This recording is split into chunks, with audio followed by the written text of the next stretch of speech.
Renforcement de la promotion des droits de l'homme au Togo, l'Assemblée nationale vient d'adopter un projet de loi relatif à la CNDH, texte voté à la majorité des députés. Fin du colloque scientifique international de Lomé, les chercheurs venus des pays d'Afrique francophone subsaharienne et Haïti ont planché sur les défis liés à l'eau, les déchets et le développement durable. En fin d'édition, nous allons découvrir les chanteuses et musiciennes du groupe Bella Bello, un orchestre talentueux 100% féminin. Mesdames, Messieurs, bonsoir, bienvenue pour cette édition. Tout d'abord, ce message de félicitations adressé par le président Faure Gnassingbé à son Excellence Madame Amena Gourib Fakim, présidente de la République de l'île Maurice. À l'occasion du 48e anniversaire de ce pays, le chef de l'État souhaite bonne fête à tout le peuple mauricien et exprime son entière disponibilité à œuvrer de concert avec son homologue présidente de l'île Maurice au renforcement des liens d'amitié, de coopération et de solidarité qui existent entre les deux pays. Les échos du Conseil des ministres qui s'est tenu ce jour au palais de la présidence de la République sous la houlette du chef de l'État, c'est avec Guy Maggi Lorenzo, le ministre de la Communication, de la Culture, des Sports et de la Formation civique. Le Conseil des ministres s'est tenu ce vendredi 11 mars 2016 au palais de la présidence de la République sous la conduite du président de la République, son Excellence M. Faure Esozimna Gnassingbé. Au cours des travaux, le Conseil a adopté 3 décrets, examiné en première lecture un décret et écouté 5 communications. Le premier décret pris par le Conseil fixe le taux d'intérêt légal au titre de l'année civile 2016.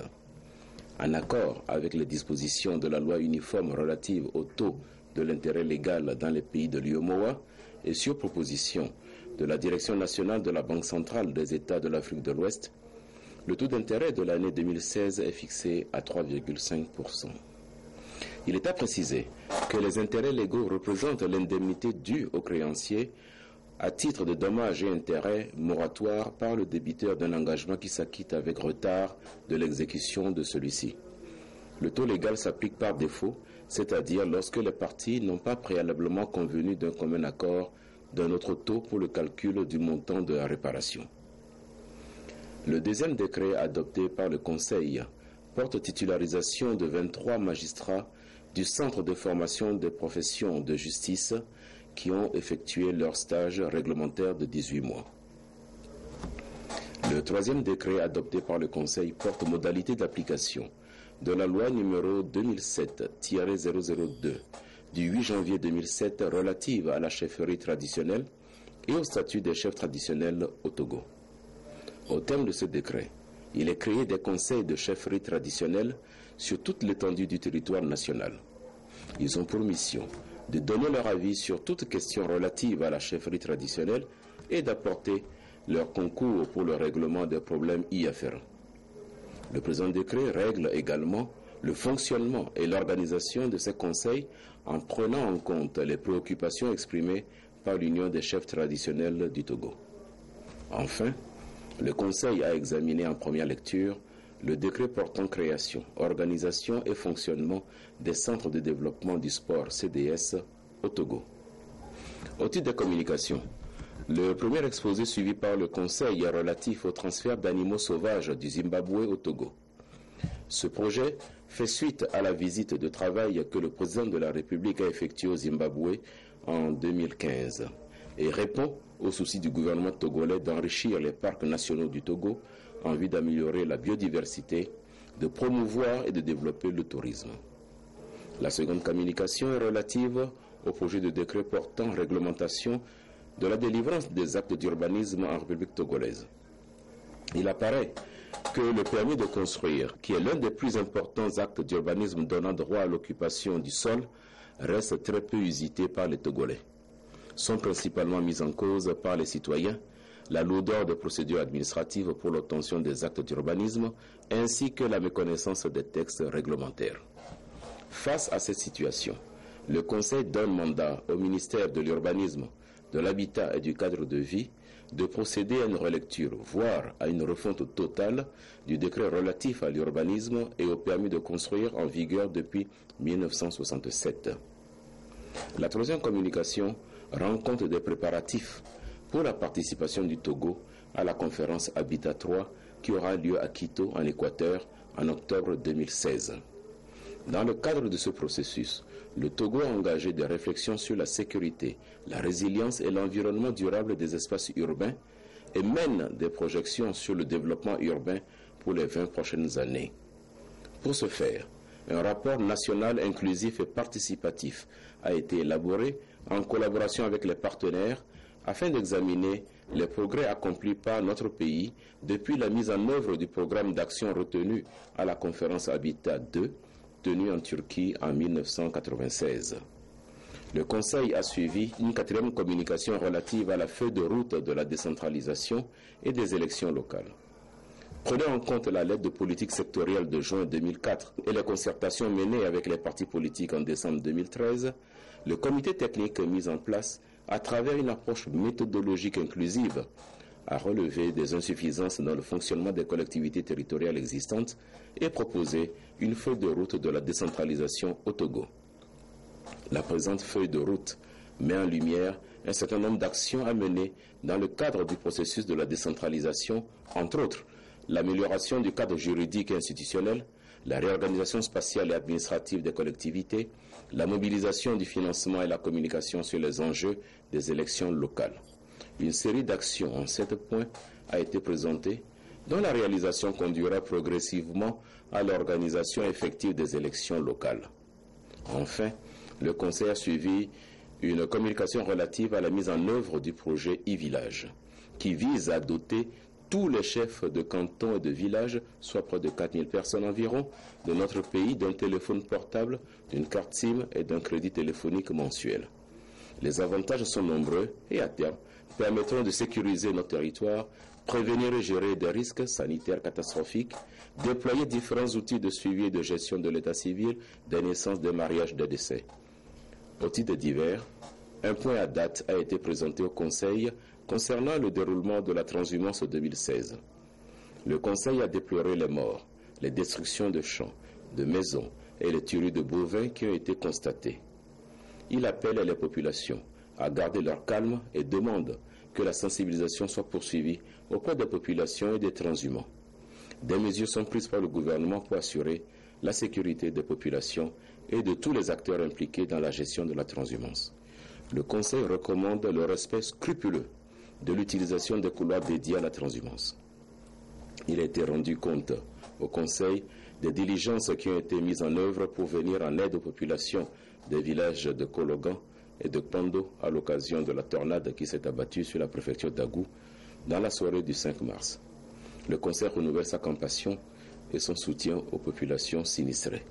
Enfin, un décret de nomination a été adopté au titre du ministère de l'Enseignement supérieur et de la Recherche, fait à Lomé le 11 mars 2016, le Conseil des ministres. Et donc, ce décret portant nomination du président de l'université de Kara, le président de la République de Crète. Article 1er, M. Komlan Sanda, numéro matricule 036504-A, professeur titulaire en chimie, précédemment premier vice-président de l'université de Lomé, est nommé président de l'université de Kara. Sont abrogées toutes dispositions antérieures contraires au présent décret. Et le ministre de l'Enseignement supérieur de la Recherche est chargé de l'exécution du présent décret qui sera publié au journal officiel de la République. C'est signé Foresta Zemnania Singbe, président de la République. Au palais de congrès de Lomé, siège de l'Assemblée nationale, le président Adama Dramani s'est entretenu avec Kardia Talon Diaye, la coordonnatrice du système des Nations Unies au Togo. Les programmes d'action au profit des femmes parlementaires, le bon fonctionnement du site web de l'Assemblée nationale font partie des sujets dont ont débattu les deux personnalités. Les propos de la représentante résidente du PNUD ont été recueillis par Sylvain Abdou. Il s'agit d'une rencontre normale dans le cadre des relations que notre institution, les Nations Unies, donc, et le PNUD en particulier, donc, entretiennent avec l'Assemblée nationale du Togo. Vous savez que nous avons un cadre partenarial depuis déjà un certain nombre d'années qui nous permet d'accompagner le travail parlementaire, donc aussi bien sur le plan des textes, sur le plan de l'administration parlementaire, mais également pour appuyer le travail qui est fait au sein du caucus des femmes parlementaires, Donc tous les ans, nous avons un programme d'action et je suis venue effectivement échanger avec son Excellence, Monsieur le Président de l'Assemblée nationale, sur, disons, faire le point avec lui de ce que nous avons fait ensemble et des projections pour l'année 2016, qui est déjà bien entamée. Donc nous sommes en plein dans la mise en œuvre de ce programme. Et je venais simplement lui renouveler notre disponibilité à accompagner son institution. J'ai tenu également à le féliciter pour l'intensité du travail parlementaire qui est accompli avec les textes qui sont passés et qui sont très importants pour le Togo. Et puis la visibilité qui est donnée aussi par l'Assemblée à son action à travers la création du site web de l'Assemblée nationale, dont la création donc a été soutenue par le PNUD et qui aujourd'hui permet à tous les citoyens d'avoir un accès à l'information sur le travail du Parlement. Et avant cet entretien, le président de l'Assemblée nationale a présidé la 7e séance plénière de la première session extraordinaire de l'année. Elle était consacrée à l'adoption du projet de loi relatif à la composition, à l'organisation et au fonctionnement de la Commission nationale des droits de l'homme. Le film de la séance avec Sylvain Abdou. Après étude, la loi organique relative à la composition, à l'organisation et au fonctionnement de la Commission nationale des droits de l'homme, CNDH, a été votée par la majorité des députés malgré les réserves du groupe parlementaire ANC. Ce nouveau texte prend en compte la question du genre et va également permettre de renforcer le système national de protection et de promotion des droits de l'homme en vue de la consolidation de la démocratie, de la paix et de l'état de droit au Togo. La Commission nationale des droits de l'homme, CNDH, sera composée de 9 membres, dont au moins 3 femmes, pour mieux accompagner le gouvernement dans sa politique de développement durable. La compétence d'attribution de cette institution se trouvant ainsi élargie, il importait d'en entreprendre la réorganisation pour lui permettre de jouer efficacement son rôle. Le 29 février dernier, le président de la République, son Excellence M. Faure Esop-Zinyan Sigbe, déclarait devant le Conseil des droits de l'homme, et c'est bien la réalité, que cette élection de notre pays pour siéger à ce prestigieux organe de l'ONU doit être perçue comme une opportunité sans précédent pour poursuivre le travail de longue haleine que nous avons engagé afin que les droits fondamentaux de la personne humaine occupent une place centrale dans l'agenda national pour le développement économique et social. L'adoption de ce projet de loi organique est la traduction dans les faits de la détermination du gouvernement togolais à améliorer le fonctionnement des institutions de la République. Le président de l'Assemblée nationale, Dama Dramani, s'est félicité du travail des parlementaires et n'a pas manqué de préciser l'intérêt de cette loi pour le Togo. Ce texte vient renforcer la visibilité du Togo au plan de la gouvernance démocratique, quelques jours seulement après l'admission de notre pays au Conseil des droits de l'homme de l'ONU. C'est la preuve, comme s'il en était besoin, que nous avons fait des avancées en la matière, mais aussi c'est la preuve de la détermination des autorités togolaises sous l'impulsion du chef de l'État à poursuivre la politique de protection et de promotion des droits de l'homme. La participation du président de la République à la 31e session du Conseil des droits de l'homme de l'ONU en février dernier à Genève est la preuve éloquente à ce sujet. L'enjeu de la loi que nous venons de voter, c'est qu'elle prend désormais en compte les traités et conventions que notre pays a signés dans la composition, l'organisation et le fonctionnement de la CNDH, ceci pour une plus grande efficacité. Cette première session extraordinaire de l'année 2016 a permis aux députés d'étudier 10 projets de loi, dont 8 ont été adoptés.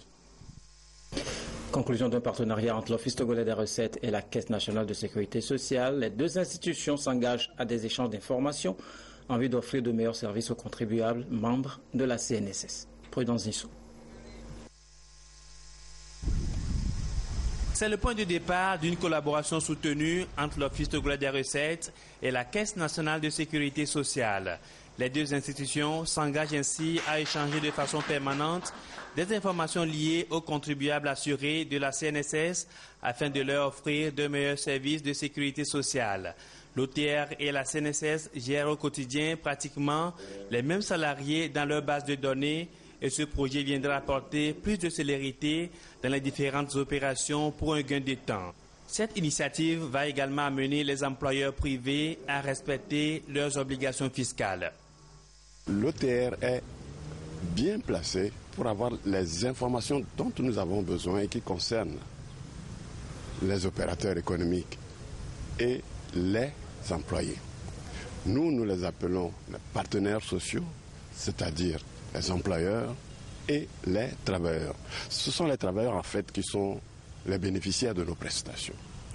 Il peut arriver que volontairement ou involontairement, un employeur oublie par exemple de faire immatriculer un travailleur. Parfois même, avec l'accord du travailleur, c'est des informations que nous devons chasser pour éviter qu'on puisse tromper des travailleurs qui demain, lorsqu'ils seront des victimes, eh bien l'employeur peut-être aura pris la clé des champs. L'idée de ce partenariat de services a germé depuis 2012. Aujourd'hui, c'est chose faite avec pour finalité de rendre plus performantes les stratégies de mobilisation des recettes de l'Office togolais des recettes. Is it necessary for doing two verifications? Nous procédons à des vérifications, à l'audit de nos sociétés, des sociétés qui contribuent chez nous, et il se trouve que c'est les mêmes sociétés ou partenaires sociaux au niveau de la Caisse nationale de sécurité sociale. Nous pouvons nous joindre et pour faire les mêmes audits au même moment, ce qui nous fera gagner du temps. Cette collaboration sera étendue à d'autres institutions dans les prochains jours pour une gestion plus efficace des cotisations des salariés togolais, gage de leur meilleure protection sociale. Autre partenariat, celui-ci est tripartite. Il est conclu entre le Conseil national des patrons de presse, l'ONG Afrique et la clinique internationale Dr Codom. C'est au profit des membres du CONAP et de leurs proches. Ils devront bénéficier de soins médicaux à des prix préférentiels. Dédé Koussao, Lucassi, Esther Laclé. Reportage.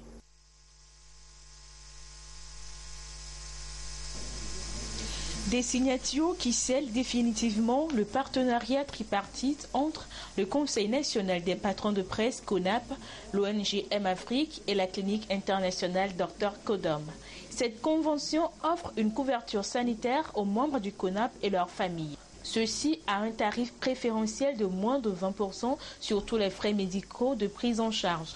La clinique internationale Dr Codom et l'ONG Afrique se sont engagés à constituer avec nous un pôle de praticiens dans le secteur médical. Je veux parler par exemple de pharmaciens et de laborantins qui viendraient s'ajouter ou s'associer à cette convention au bénéfice donc des membres du CONAP. Cette convention intervient au moment où les deux organisations médicales se sont inscrites dans une dynamique de mobilisation de ressources humaines pour mieux servir les populations vulnérables en termes d'actions médico-chirurgicales humanitaires gratuites. Nous avons signé une convention de partenariat avec le CONAP, qui est le Conseil national des patrons de la presse du Togo, pour donner l'opportunité, la chance aux patrons de presse d'avoir des soins de qualité à des prix préférentiels. Donc, pour les patrons eux-mêmes, leurs épouses et leurs enfants, ils ont des réductions exceptionnelles accordées. Ce partenariat médical gagnant-gagnant prendra effectivement effet à partir du 1er mai prochain. Il est ouvert à d'autres organisations patronales de presse au Togo. La célébration du 8 mars se poursuit. Un hommage a été rendu aux femmes qui travaillent au ministère des Affaires étrangères, de la coopération et de l'intégration africaine. À cœur ouvert et autour de leur ministre, les agents ont débattu du thème national qui a marqué la célébration. Droits égaux, opportunités égales pour un Togo émergent d'ici 2030. Charlotte Moussime. Le ministre Robert Doucet des Affaires étrangères, de la coopération et de l'intégration africaine, aux côtés de ses collaborateurs pour célébrer en différé la Journée internationale de la femme. 3 communications ont fait l'objet d'échanges. Elles sont relatives au genre, à l'autonomie de la femme et à la participation de la femme à la vie politique et publique. Les présentations ont été suivies d'une causerie débat qui a permis au personnel de mieux cerner les différentes thématiques. Les femmes aujourd'hui ont conscience de leur poids dans la société, dans la famille et du rôle qu'elles ont à jouer. Donc nous avons de plus en plus de femmes engagées, de femmes qui se donnent et comme nous le savons, la femme est le pilier du développement de notre société. Le seul hic qu'on rencontre parfois, c'est le pesanteur culturel et sur ce volet-là, je crois que avec la volonté du gouvernement, les changements sont perspectibles. Mais cela ne se fera pas sans le concours des hommes. Déjà que les femmes prennent conscience de leur poids, nous lancerons donc un appel à nos hommes chéris, à nos papas et à nos amis, puisque nous sommes les mamans, nous sommes les éducatrices, nous sommes les femmes, nous sommes les conseillères, nous sommes les amis, nous sommes tout. Le Togo s'investit pour offrir des droits égaux et des opportunités égales aux populations, surtout aux femmes, pour une émergence d'ici à 2030. Le ministère des Affaires étrangères est l'un des départements où les 3 premiers collaborateurs du ministre sont des femmes. Les femmes ont aussi droit au bien-être pour se mettre au service de leur communauté. Elles doivent surtout veiller à se faire dépister périodiquement concernant le cancer du sein, une préoccupation de Soroptimiste International Club Lomé 1 et ses cliniques partenaires de Douaré et Nathalie Panegué.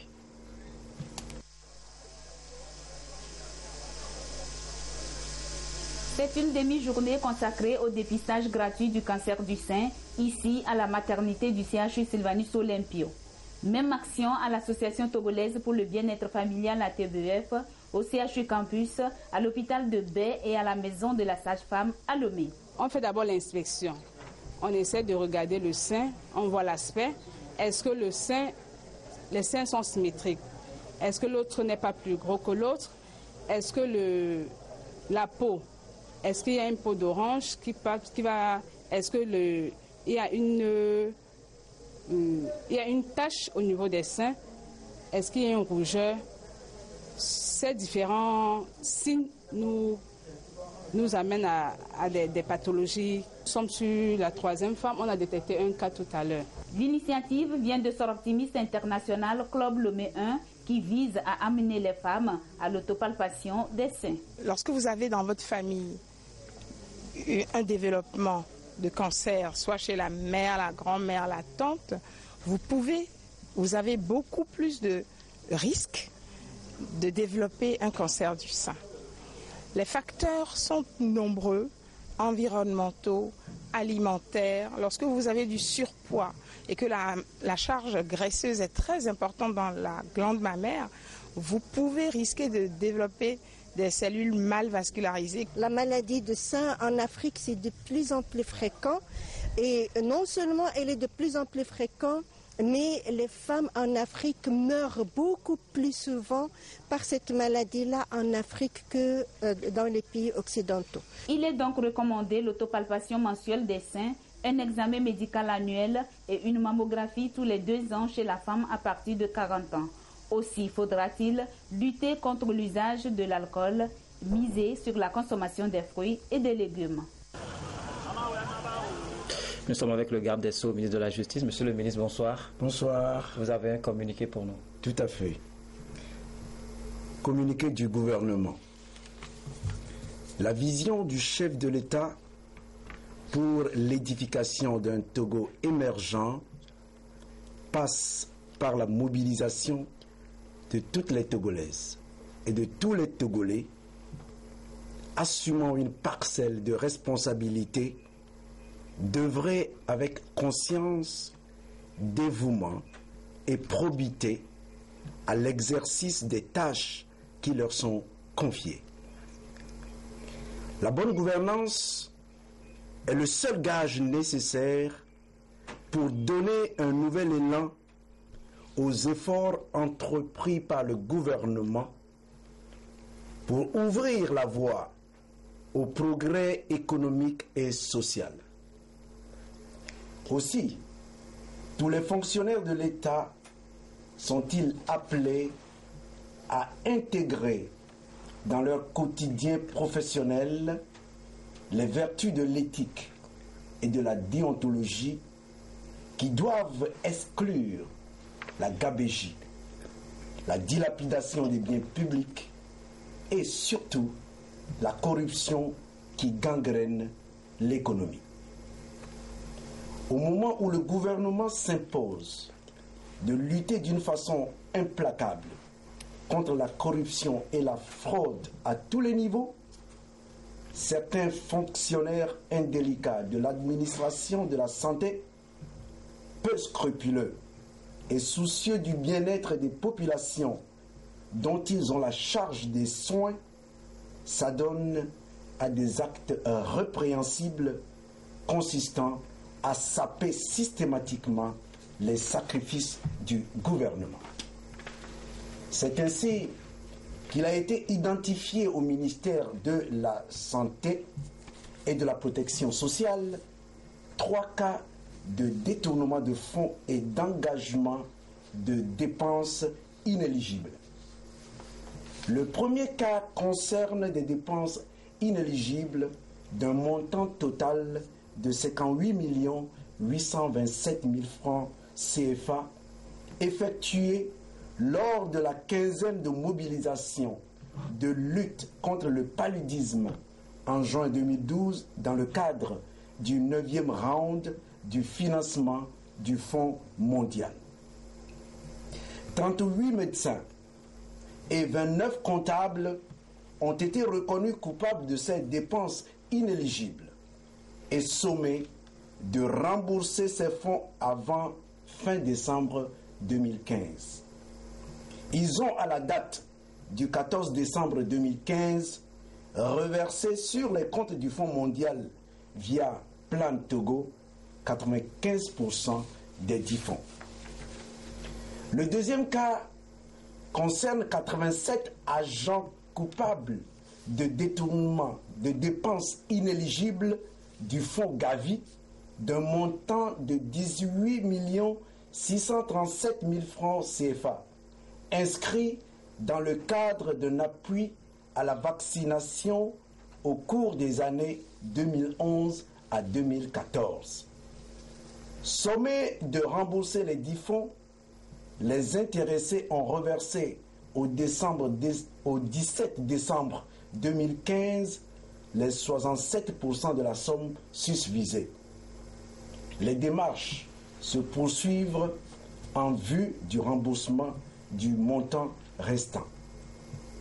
Le troisième cas, plus grave, concerne un détournement portant sur le reliquat d'un financement dont avait bénéficié le ministère de la Santé en 2014 de la part de l'OMS d'un montant de 400 896 134 francs destiné à des campagnes de vaccination contre la méningite A et la poliomyélite. Le montant de ce détournement opéré sur la base de faux et d'usage de faux est de 108 millions de francs CFA.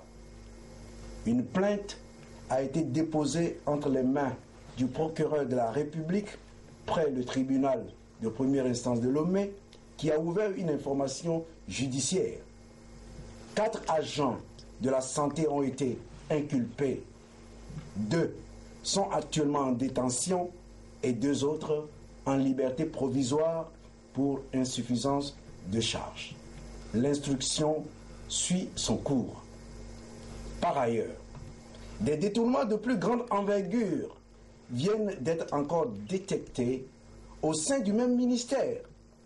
Des investigations menées par le service de l'inspection générale d'État sont en cours et permettront à coup sûr de clarifier cette nouvelle situation qui donnera au besoin lieu également à des poursuites judiciaires appropriées.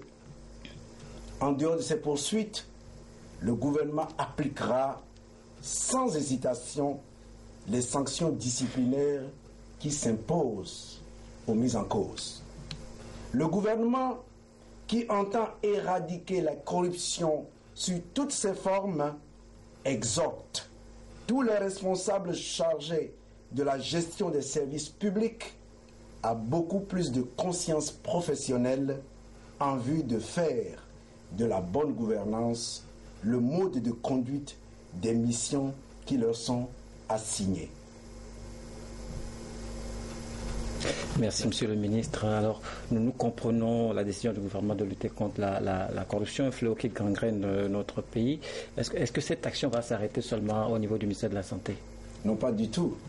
Le ministère de la Santé n'est qu'un démembrement de la grande administration togolaise. Toute l'administration togolaise est concernée, puisque c'est l'État togolais qui est en cause. Et nous devons donner la main à l'État de pouvoir conduire sa politique pour venir au secours de toute la population togolaise. Oui, alors le gouvernement a mis en place la Cour des comptes. Il y a également en étude une haute autorité de lutte contre la corruption et les infractions assimilées. Est-ce que tout ceci participe au renforcement de cette lutte au Togo? Bien sûr, la lutte contre la corruption est une lutte hardie qu'il faut mener à tous les échelons. Et tous les moyens sont bons pour lutter contre la corruption. D'abord, il faut la sensibilisation. Oui. Et cette sensibilisation a commencé depuis longtemps.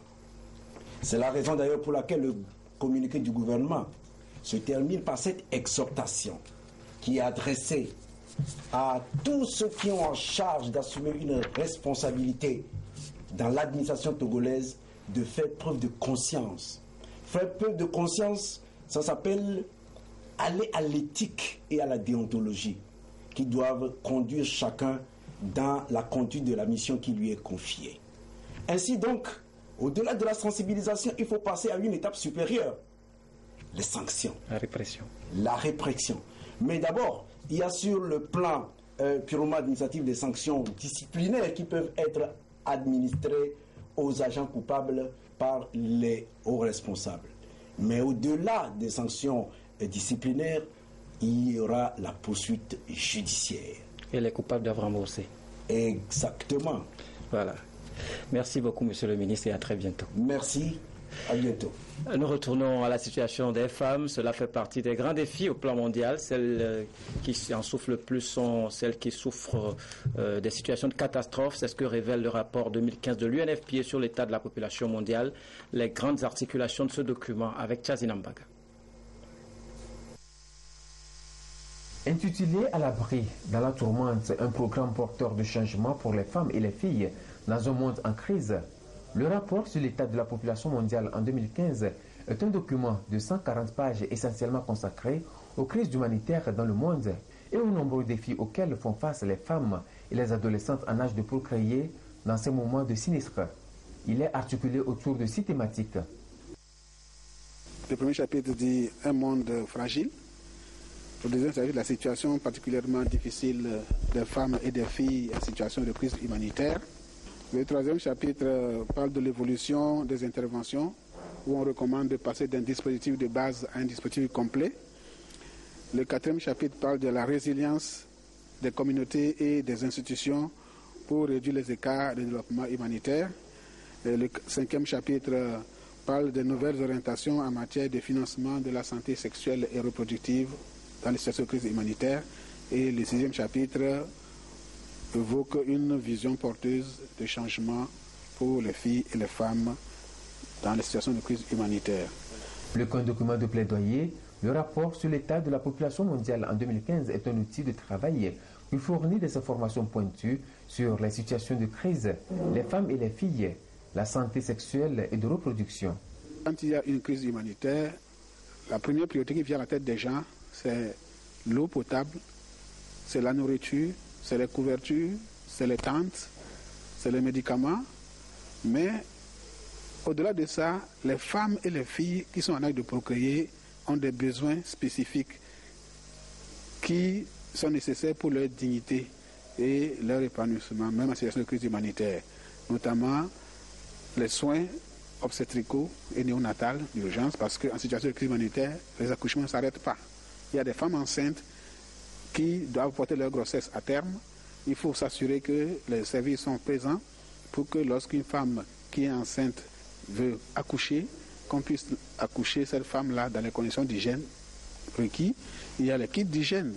Les femmes qui, dans leur cycle normal, devront gérer leur menstrues pendant les situations de crise humanitaire. Il faut qu'il y ait des kits d'hygiène et de dignité pour que ces femmes-là puissent vivre normalement. Le document est également un appel à l'action en faveur des droits de la femme. Au lieu de s'accentuer sur la réaction lorsque la crise intervient, eh bien, l'UNPI recommande qu'on puisse en amont préparer les institutions, les communautés à la résilience pour pouvoir mieux gérer ces crises-là. Donc c'est pourquoi à la fin du rapport, l'UNPI recommande qu'il y ait un changement de paradigme pour que la préparation et la résilience puissent prendre le pas sur l'action et les interventions. Le document renferme en outre une batterie d'indicateurs démographiques et de notes techniques. Ce communiqué de la CET, la Direction générale de la compagnie énergie électrique du Togo, CET, informe son aimable clientèle que suite à des travaux qui s'effectueront sur le réseau de la CEB le samedi 12 mars 2016 de 7h à 15h, la fourniture du courant électrique connaîtra des perturbations dans la ville de Daparan et ses environs. La CET recommande que les appareils soient débranchés lorsqu'une coupure intervient et ne soient remis en service qu'après le retour de l'électricité. La Direction générale de la CET présente ses excuses aux clients concernés par le désagrément et les remercie pour leur compréhension. Et puis découvrons le talent féminin à travers l'orchestre Bella Bello. Rien que des femmes au piano, à la guitare et aux percussions. Quant à la voix, elle est à la fois suave et sublime, à l'image de la sainte patronne du groupe, Sonia Menikbo, Charlotte Moussibé.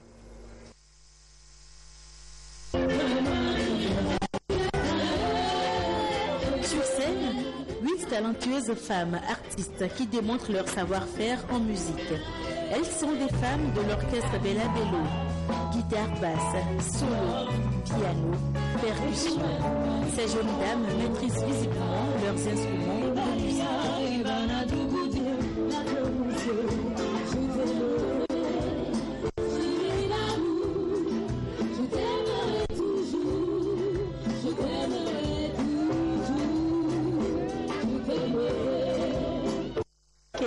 Nous remarquons souvent que dans la musique, surtout la musique togolaise, les femmes n'osent pas au niveau des instruments.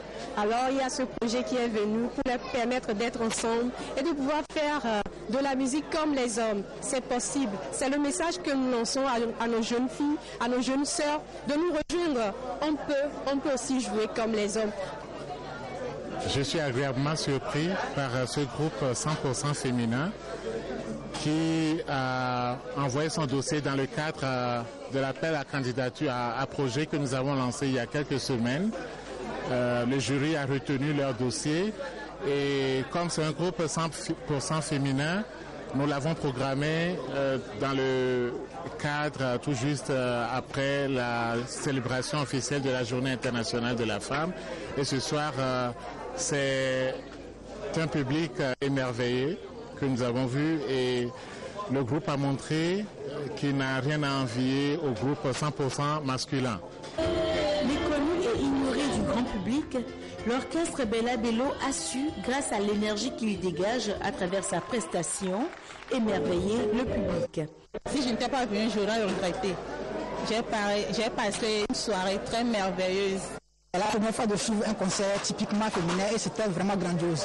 Et puis, la sonorité était bien choisie, vu que c'était des chansons de femmes surtout, et puis c'était les femmes qui étaient à l'orchestre. Tout était bien concocté pour que la soirée soit belle. Bella Bello est un groupe de musiciennes togolaises avec un répertoire riche et varié, allant du modernisme au classique, en passant par le jazz, le blues et le reggae. Grâce au charisme et à la détermination, ces femmes ont reçu le premier prix du Festival de musique féminin, édition 2015 en Côte d'Ivoire. Voilà, merci de votre aimable attention. Salut à nos amis depuis Kanikopé au Togo, Cotonou au Bénin et Libreville au Gabon. Au revoir.